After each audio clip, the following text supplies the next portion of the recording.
Hey YouTubers, it's Charlie. This week on Game of Thrones, dying is thirsty work. We also got one of the best Arya Hound scenes I think I've seen all season, and a whole bunch of stuff from the books. Real quick announcement though, there's no new episode next week just because of Memorial Day. I will be doing a bonus video though, so be sure to subscribe to get it if you're just finding me for the first time. To all the regulars, round 7 of the giveaway begins now. Remember, all you have to do to participate is post a comment on this video and be a subscriber.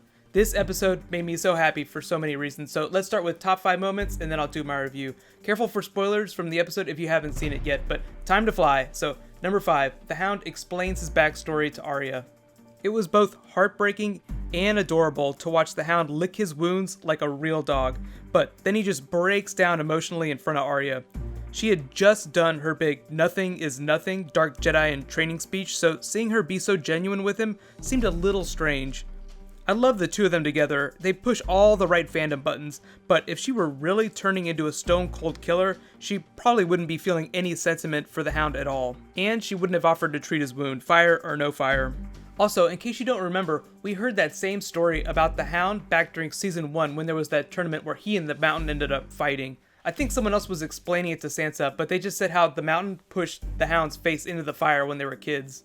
I'm surprised given the similar family upbringing that the Hound and Tyrion never became friends. Both their families just spent most of their lives shitting on them, but Tyrion kind of learned to deal with it by being quick on his feet and being funny, or kind of funny, and the Hound really just kind of turned it all inward, and it turned into this big festering psychological wound, just like the one on his neck. Like he literally wears his problems on his neck now. Number 4, Melisandre and Selyse. How surprised were you that Melisandre just copped to perpetrating a lot of bullshit? It seemed like 99% of her vials were full of tricks, but there was that one, the one that you do not want to touch. I do really wonder what's in that one vial though. Also, we cannot escape that scene without staring at the black hole that was her boobs. I enjoy nudity on Game of Thrones as much as the next pervert, but were you surprised at how long the camera lingered on her in the tub? It's like Melisandre was forcing Selyse to look at her naked, like she has power over all flesh. It's kind of hard to tell if Melisandre was trolling Selyse or if she was just trying to be nice. She really did drop a huge bomb though. Remember how last season she talked about the power in royal blood and then Gendry escaped? I think they might be changing things from the books and taking Shireen with them because Melisandre wants to use her for something not good. So that's not something that happens in the books, but I'm really interested to see where they take that subplot, so keep your eyes on Shireen because she just got way more important. Number 3, Podrick and Brienne enjoy some hot pie. I love hot pie so much, I'm so glad they brought him back this early. I actually just thought they were going to make a subtle reference to Harrenhal in season 2 and the Brotherhood in season 3, but they went full on and he spilled his hot pie guts all about Arya. You can kind of tell he must be a little bit starved for conversation at the crossroads, or maybe he's just that chatty with all of his customers. That'd be so funny. I like the idea of a chatty hot pie baking direwolf bread and just enjoying his simple life away from all the intrigue. Like he's the only character on the show that gets a happy ending. That would just be hilarious. But this whole thing was a giant win for Podrick because he's the one that did the math and figured out that the Hound was taking Arya to the Eyrie. When they were at the crossroads, did anyone else think that the bandits would actually jump out and stab them? It's like anytime things get too quiet and the characters start looking around like they're lost, I just expect a sword to materialize inside their guts. That is what happens when you watch way too much Game of Thrones. You just start expecting characters to drop like flies. Number 2, Oberyn agrees to be Tyrion's champion. The way they acted out that scene and the music cues they used made it feel like a huge battle had been won. Like the end of episode 5 whenever Ghost came back to Jon and you could just hear the whole world cheering at the same time.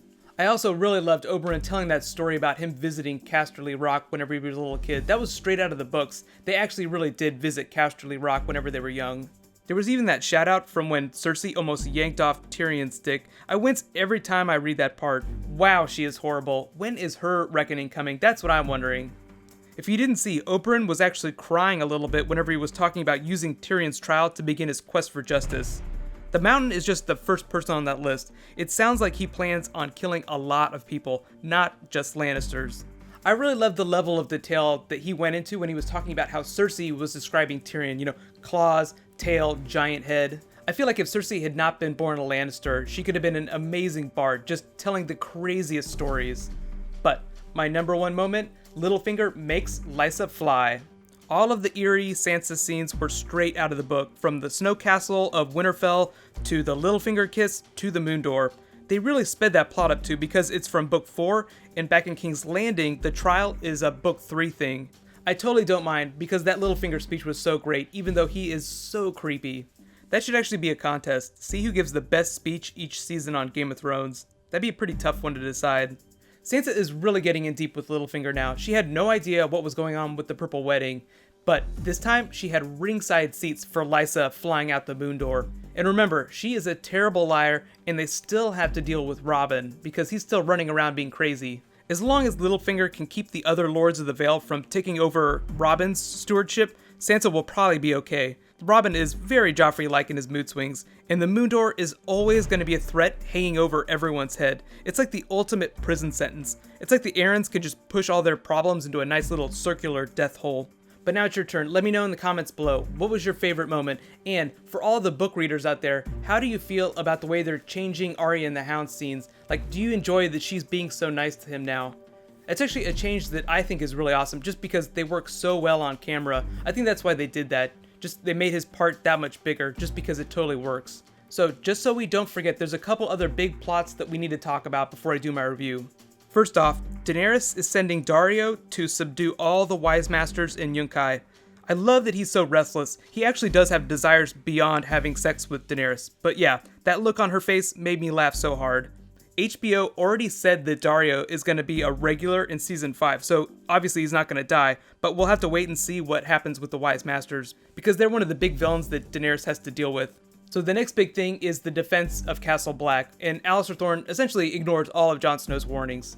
He and Sam are basically going to go sit up on top of the wall until that wildling raiding party comes, but they will be able to see them coming, so at least Jon will get that I told you so moment. Remember, Castle Black is not fortified from the south. I actually explained why in my bonus video from earlier today, so I'll have a link to that in the description if you want to learn more about it. Overall, the episode was actually pretty happy, despite some pretty shocking moments. I gave it an A- just because I want to reserve A's and A+ for like 1 or 2 episodes this season. It was really an episode of strong character moments. Yes, Lysa flying through the moon door was a shocking moment, but the rest of the episode was surprisingly positive. I couldn't feel better about the Hound and Arya.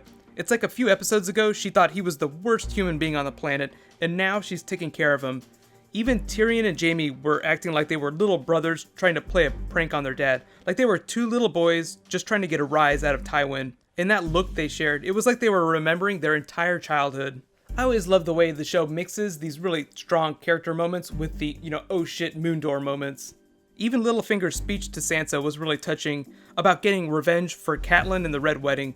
He kind of took back a lot of that goodwill whenever he kissed her in that really creepy way, but for a minute, his heart was in the right place. Be sure to let me know if you think there's any other really big moments that you think I forgot, but actually, I just remembered Lolly's. It's kind of dark when you think about Lolly's character and what happened to her that led to her being married to Bronn, but like I said, no episode next week, so I'll be posting a bonus video. Be sure to subscribe to get it. My Q&A will post tomorrow like normal. You can actually click right here to get it. I'll add the annotation as soon as I post it. And you can click here to learn all about the wildlings. Thank you so much for watching. I'll see you guys tomorrow. High fives.